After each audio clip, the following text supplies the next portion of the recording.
ಪ್ರಶ್ನೆ ಕ್ವಶನ್ ಪೇಪರನ್ನು ಇವತ್ತು ಲೀಕ್ ಆಗಿದೆ. ವಿದ್ಯಾರ್ಥಿಗಳ ಗತಿ 23 ಲಕ್ಷ ವಿದ್ಯಾರ್ಥಿಗಳು ಈ ನೀಟ್ ಪರೀಕ್ಷೆನ ತಗೊಂಡಿದ್ರು. ಅವರ ಗತಿ ಏನಾಗಿದೆ ಅಂತೇಳಿ ಕೇಳೋರಿಲ್ಲ ಈ ದೇಶದಲ್ಲಿ ಅನ್ನೋ ರೀತಿಯಲ್ಲಿ ಆಭಾಸ ಆಗ್ತಿದೆ. ಮಾನ್ಯ ಪ್ರಧಾನಮಂತ್ರಿಗಳಾಗಲಿ ಅಥವಾ ಶಿಕ್ಷಣ ಮಂತ್ರಿಗಳಾಗಲಿ ಯಾವುದೇ ರೀತಿಯಾದಂಥ ಸಾಂತ್ವನ ಹೇಳಿಲ್ಲ. ನೋಡಿ, ಈ ದೇಶದಲ್ಲಿ ಏನಾಗ್ತಿದೆ ಅನ್ನೋದು ನಮಗೆ ಗೊತ್ತಾಗಬೇಕಾಗಿದೆ.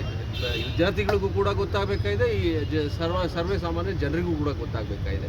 ವಿದ್ಯಾರ್ಥಿಗಳು ಈ ರೀತಿಯಾದಂಥ ಒಂದು ಪರಿಶ್ರಮವನ್ನು ಮಾಡಿ ಅವರ ಒಂದು ಏನು ಭವಿಷ್ಯಕ್ಕೆ ಕಲ್ಲು ಹಾಕಿ ಇವತ್ತು ಪ್ರಧಾನಮಂತ್ರಿಗಳು ದೇಶವನ್ನು ಬಿಟ್ಟು ಹೋಗಿದ್ದಾರೆ. ಅವರನ್ನು ಉದ್ದೇಶಿಸಿ ಯಾವುದೇ ರೀತಿಯಾದಂಥ ಸಾಂತ್ವನವನ್ನು ಹೇಳಿಲ್ಲ. ಆಮೇಲೆ ಯಾವುದೇ ರೀತಿಯಾದಂಥ ತಲೆದಂಡ ಕೂಡ ಆಗಿಲ್ಲ ಈ ದೇಶದಲ್ಲಿ. ಆದ್ದರಿಂದ ನಾವಿವತ್ತು ಬೃಹದಾಕಾರವಾಗಿ ಒಂದು ಪ್ರತಿಭಟನೆಯಿಂದ ಯೂತ್ ಕಾಂಗ್ರೆಸ್ ವತಿಯಿಂದ ಇವತ್ತು ನಾವು ಹಮ್ಮಿಕೊಂಡಿದ್ವಿ. ಮಾನ್ಯ ಮುಖ್ಯಮಂತ್ರಿಗಳು ಕೂಡ ಬಂದು ಸಂದೇಶವನ್ನು ಕೊಟ್ಟಿದ್ದಾರೆ. ದೇಶದ ಯುವತಿಯರು ನಾವು ಬೀದಿಗಿಳಿಬೇಕಾಗಿದೆ. ನೋಡಿ, ಇನ್ನೊಂದು ವಿಚಾರ ತಮಗೆ ತಿಳಿಸ್ಬೇಕು ಅಂತ ಇಷ್ಟಪಡ್ತೇನೆ.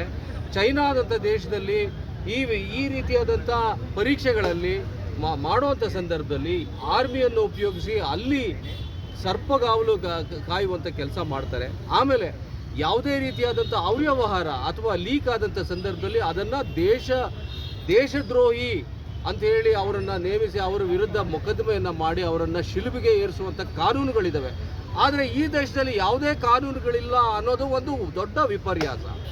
ಸನ್ಮಾನ್ಯ ಪ್ರಧಾನಮಂತ್ರಿಗಳು ಇದ್ರ ಬಗ್ಗೆ ಗಮನವನ್ನು ಹರಿಸಿ ಆ ರೀತಿಯ ಕಟ್ಟುನಿಟ್ಟಾದಂಥ ಕಾನೂನುಗಳನ್ನು ತರಬೇಕಾಗಿ ನಾವು ವಿನಂತಿ ಮಾಡ್ತೇವೆ. ಅದರ ಒಂದು ಆಧಾರವಾಗಿ ಇಟ್ಕೊಂಡು ಅದು ಯಾವುದೇ ರೀತಿಯಾದ ಒಂದು ಹೇಳಿಕೆ ಸನ್ಮಾನ್ಯ ಪ್ರಧಾನಮಂತ್ರಿಗಳು ಮಾಡಿಲ್ಲ. ನಮ್ಮನ್ನು ಎಲ್ಲ ಒಂಥರ ಏನು ಕೈ ಬಿಟ್ಟು ಇವತ್ತು ವಿದೇಶಕ್ಕೆ ಹೋಗಿರುವಂಥದ್ದು ಬಹಳ ವಿಪರ್ಯಾಸ.